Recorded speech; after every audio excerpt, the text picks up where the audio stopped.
Olá, amigo. Olá, amiga ouvinte. Aqui estamos para mais um programa Além do Arco-Íris, com reflexões em torno da doutrina espírita.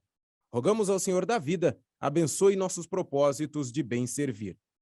Estaremos hoje apresentando a sequência de 2 programas, já acompanhados por vocês aqui, falando sobre o início do Espiritismo na França do século XIX. Se você tem alguma sugestão, alguma pergunta para o nosso programa, mande seu e-mail para carloseduluz@uol.com.br. carloseduluz@uol.com.br. No primeiro programa, apresentamos um breve histórico da França do século XIX, também o início do professor Rivaio, depois Allan Kardec e a apresentação do Livro dos Espíritos. No segundo programa, um bate-papo, uma entrevista hipotética entre um repórter e Allan Kardec. E hoje teremos a sequência dessa entrevista com os nossos grandes amigos Carlos Luz e Sidney Fernandes. Sejam bem-vindos ao Além do Arco-Íris de hoje. Muito obrigado, Theo Oliveira, pela sua apresentação. Mais uma vez, estamos de volta para pressionar o Carlos Luz, que está agora revestido da figura sublime do missionário Allan Kardec. E eu aqui, como hipotético repórter, Carlos, volto a lhe perguntar, senhor Kardec, quando é que o senhor descobriu a sua missão de codificador? Sidney, a resposta foi muito interessante. O professor descreveu a surpresa que lhe havia causado a revelação de seu guia, o Espírito de Verdade, quando na noite de abril de 1856, na casa de Monsieur Roustan, por intermédio da médium Ruth Jaffé, dando conhecimento da seguinte mensagem: quanto a ti, Rivaio, a tua missão aí está. Obreiro que reconstrói o que foi demolido. A nossa assistência não te faltará, mas será inútil se de teu lado não fizeres o que for necessário. Carlos, Aqui... desculpe interrompê-lo. Quando Kardec falou isso, ele estava com medo que ele não tivesse competência para desenvolver aquela tarefa, aquela missão gloriosa que a ele foi outorgada? Essa é a sua impressão também ou não? Ele estava, eu acredito que a pessoa que tem uma missão planejada no plano espiritual, quando aqui já encarnado, ele defronta com o momento de startar, de começar, de iniciar a sua missão, eu acho que treme nas bases mesmo, viu, Sidney? Eu acho que a pessoa sente a insegurança e o medo. E aqui foi feita uma revelação importante também, né, que falou que, olha, o que depender de você, você vai conseguir. A gente te ajuda, te dá os recursos. Agora, a gente não vai fazer o que compete a você fazer, né? Então, é isso aí, eu acho que é para todos nós, é isso, né, Cid? Muitas pessoas vão na casa espírita, só completando, vão na casa espírita pedir para os espíritos resolverem o seu problema, removerem da sua vida o problema, sendo que a resolução daquele problema compete a ele, como estudante na escola da vida, resolver e assim desenvolver suas habilidades, sua musculatura moral, resolvendo e superando aquela dificuldade. Essa aí eu acho que é a maior decepção que as pessoas têm ao se aproximar da doutrina espírita, né? Elas gostariam de encontrar ali uma fórmula mágica, uma varinha que tirasse o problema, tirasse a dor da pessoa. E nós ali oferecemos a vara, né? Para que a pessoa possa pescar dentro dela a solução por ela própria do seu problema. Agora, Carlos, o repórter foi assim um pouco até meio indelicado, né, com Kardec, perguntando assim, passou por sua cabeça eventual malogro da sua missão? Sidney, você bem falou aí que o repórter foi, de certa maneira, assim, um tanto quanto impertinente, né? Falando, fazendo uma pergunta dessa, em que uma pessoa, por exemplo, que tivesse orgulho poderia estranhar e dar uma resposta assim um tanto Atravessada. quanto, né? Mas Kardec, como todo espírito evoluído, todo espírito missionário, entre as virtudes, a que prevalece em primeiro lugar é exatamente a humildade, né? E A a pessoa elegância, né? e aí a resposta que ele deu foi uma resposta tranquila. Perguntei aos espíritos que causas poderiam determinar o meu malogro. Talvez a insuficiência de minhas capacidades? E os espíritos responderam que não, mas preveniram-me que a missão dos reformadores é prenche de escolhas e perigos, e que a minha seria rude, porquanto se tratava de abalar e transformar o mundo inteiro. Olha só. E, Carlos, na sua opinião, isso aconteceu realmente? Ele passou realmente por essa refrega? Ele passou por aquele corredor polonês cheio de escolhas e perigos? É, passados quase 11 anos depois que lhe foram dadas as recomendações a que ele se referiu, podemos atestar que elas se concretizaram exatamente em todos os pontos, com todas as adversidades que foram preditas. Nunca lhe foi dado a saber o que é o repouso. Mais de uma vez ele se incumbiu ao excesso de trabalho. Teve abalada a saúde e comprometida a existência. E o repórter volta à carga, né? O senhor chegou a desfalecer e a desanimar? E ele respondeu: graças à proteção e assistência do mundo dos espíritos, que incessantemente me deram manifestas provas de solicitude, nunca sentiram o menor desfalecimento ou desânimo, e prossegui sempre com o mesmo ardor no desempenho da minha tarefa, sem me preocupar com a maldade de que era objeto. Olha o que é um espírito superior, né, Cid? E aí o repórter volta em seguida. Mas como é que... Isso me surpreende, senhor Allan Kardec. Essa sua resistência a todos os embates, o senhor pode me explicar onde é que o senhor consegue essa fortaleza de ânimo? Olha, a resposta de Kardec a essa questão é um exemplo para a gente, né, nas nossas dificuldades. Ele que estava enfrentando uma dificuldade enorme, né, numa tarefa planetária, né, que era a divulgação, a codificação do Espiritismo. Então, a resposta dele: quando me sobrevinha uma decepção, uma contrariedade qualquer, eu me elevava pelo pensamento acima da humanidade e me colocava antecipadamente nas regiões dos espíritos. E desse ponto culminante, de onde divisava a minha chegada, as misérias da vida deslizavam sobre mim sem me atingirem. Tão habitual me tornara esse modo de proceder que os gritos dos maus jamais me perturbaram. Olha Olha só, só. Sidney, ele se colocava acima, né, literalmente daquilo que vem de baixo não me atinge, né? Que a resposta é manda sentar no formigueiro, né? Muito Né? bom. Mas essa brincadeira que a gente fazia quando era criança, e quando correspondendo a essa frase, Kardec ensinou um método que ele realmente, frente às grandes vicissitudes, aos grandes aborrecimentos, aos grandes desilusões da vida, ele se colocava acima, né? Se colocava numa posição dos espíritos.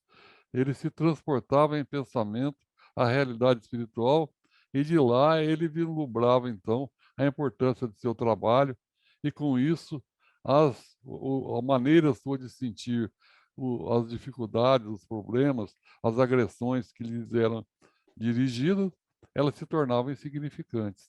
É um exemplo de vida, né? Carlos, me diga uma coisa.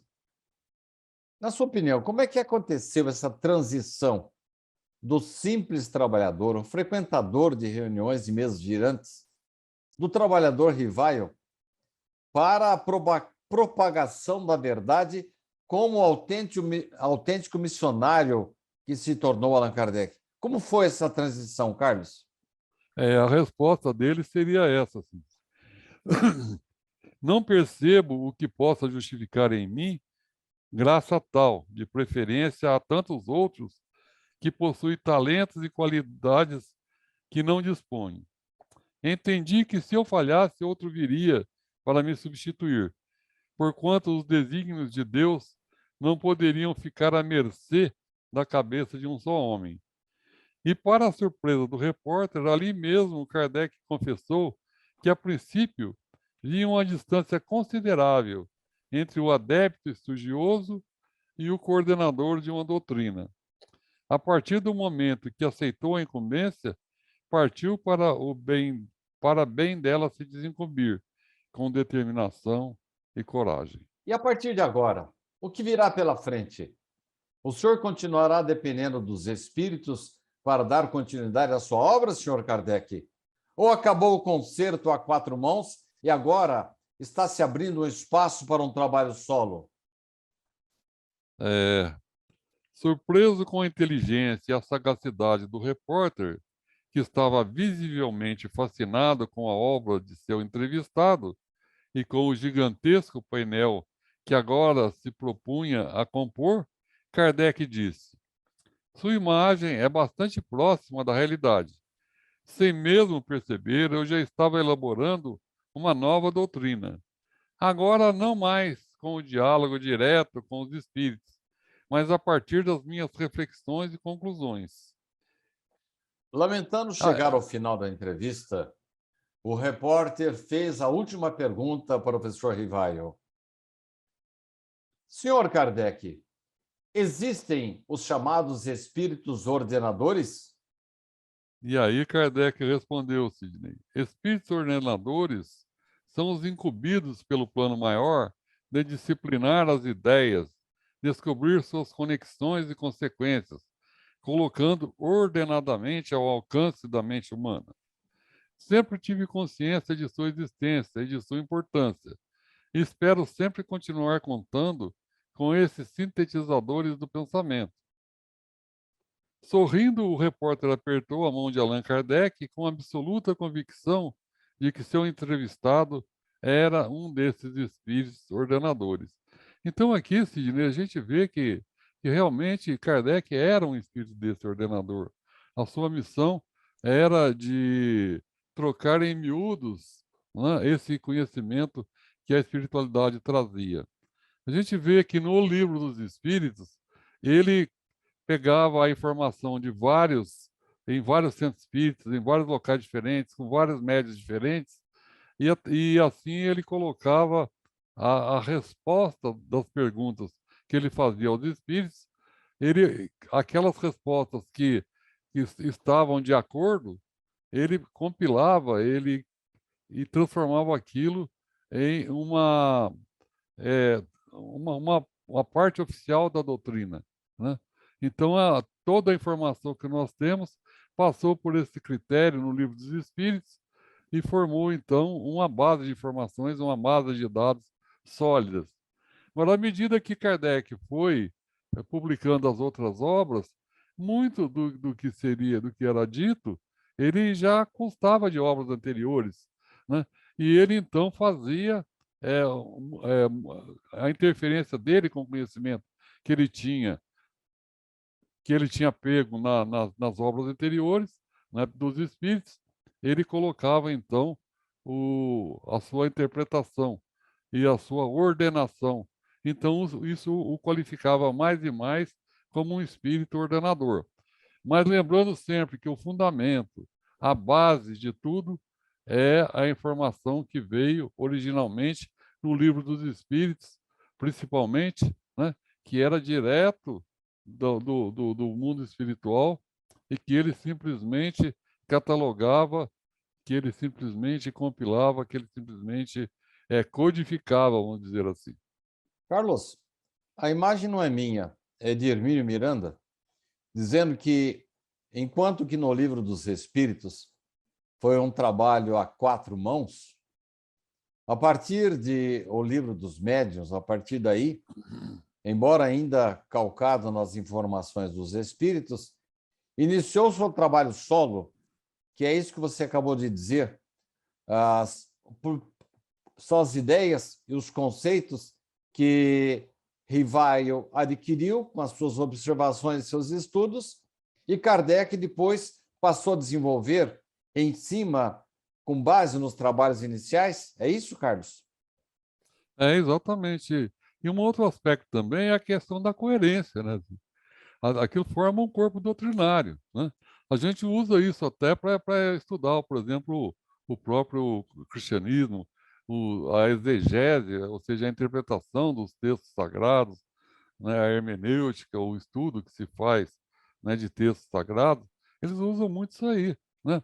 Coisas que estão colocadas nos textos e que são fora de contexto, fora da ideia original, fora da concepção, eles podem ser excluídos, né? Alguém não teve qualidade ou qualificação ou até coragem de fazer isso, por exemplo, no Evangelho, que foi congelado, né, praticamente por São Jerônimo, como o texto que nós tivemos. Mas se a gente passar o texto do Evangelho, a gente com certeza tiraria fora a passagem de Jesus em que ele, eh, no templo, ele derrubava as bancas, né, e usava do chicote. Isso aí seria incompatível com Jesus, que sempre ensinou a doutrina de amor, a doutrina de bondade, de resolver as questões por via da inteligência. Então, a explicação que nós temos é que, com certeza, aconteceu naquela época alguma coisa parecida, ou algum discípulo de Jesus, usando da violência, derrubou as bancas dos vendedores, dos vendilhões do templo, e alguém interpretou como se Jesus tivesse feito aquilo. Com certeza, pela inteligência, pelo corpo da doutrina ensinada por Jesus, esse conhecimento está fora desse contexto aí. Então, nós, com a nossa limitação evolutiva, com a nossa inteligência limitada, usando uma lógica mais básica e simples, nós podemos dizer com praticamente absoluta certeza que o fato não aconteceu dessa maneira, né? E porque está fora de contexto. Então, Kardec usava essa questão, ele formava uma base de dados e cada vez, nas obras posteriores, né, como se disse, o Livro dos Médiuns, para frente, ele colocava muito do texto dele, mas sempre fundamentado nos textos anteriores. Ele nunca falou nada contrário a, ao que os espíritos disseram em termos de universalidade. Carlos, para encerrar o programa de hoje, estamos em cima da hora já, eu quero fazer a última pergunta. As informações, os conceitos, as orientações, as ideias contidos em O Livro dos Espíritos, poderíamos chamar de cláusulas pétreas doutrinárias, sem possibilidade de alterações após a sua publicação, Carlos? Sidney, essas questões aí existem no meio jurídico, a chamada causa pétrea, né, na Constituição, que ela não pode ser modificada, não pode ser mudada, tem que se seguir. Agora, em termos de ciência e em termos de espiritismo, que é também uma ciência, além de ser uma filosofia, uma religião, ela não tem esse preciosismo, né? Porque os fatos novos a serem descobertos, a serem levantados, eles podem muito bem, em termos científicos, serem contestados.